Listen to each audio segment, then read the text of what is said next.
নিজের ভিতরের কুপ্রভাব ঋতুসমূহ এগুলোকে ত্যাগের মাধ্যমে নিজে মুক্ত হওয়া। অর্থাৎ একটা নৌকা যখন চলে তখন নৌকা অনেক সময় দেখা যায় অনেক কিছু যদি পাখা জড়াই পড়ে গেলে সেই নৌকার গতি কমে, এমন একটা সময় সে আটকা পড়ে যায়। তো তখন সেগুলোকে ছাড়াই ফেলে দিতে হয়, কাটতে হয়। আমাদের সাথে যে সমস্ত ঋতুগুলো আছে মায়া, মোহ, মদ, মাৎসর্য, কাম, ক্রোধ। মায়া, মোহ, মদ, মাৎসর্য, কাম, ক্রোধ, এই ছয়টা নিরাকার জিনিসের মধ্যে থাকে আমাদের প্রিয় বস্তু সমূহ। আমাদের যত প্রিয় বস্তু আছে কোথায় থাকে?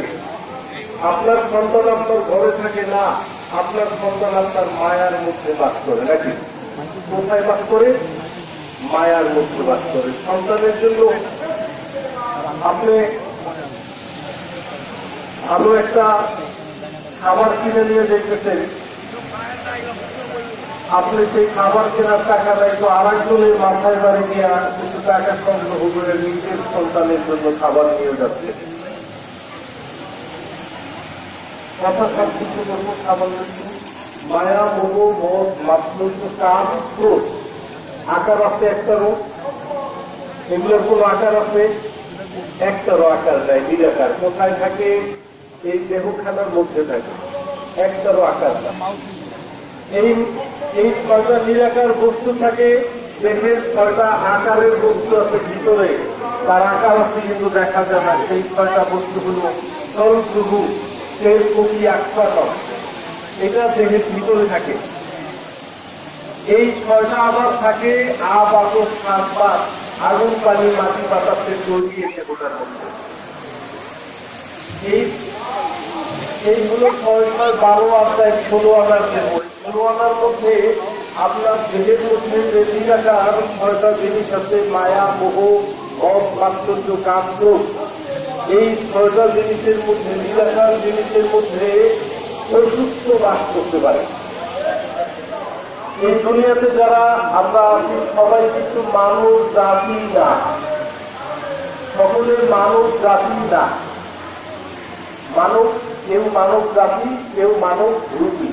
দেখতে মানুষের মতো মনে হয়, আসলে সে মানুষ না, পশু। সে মানব রূপী, মানব জাতি না।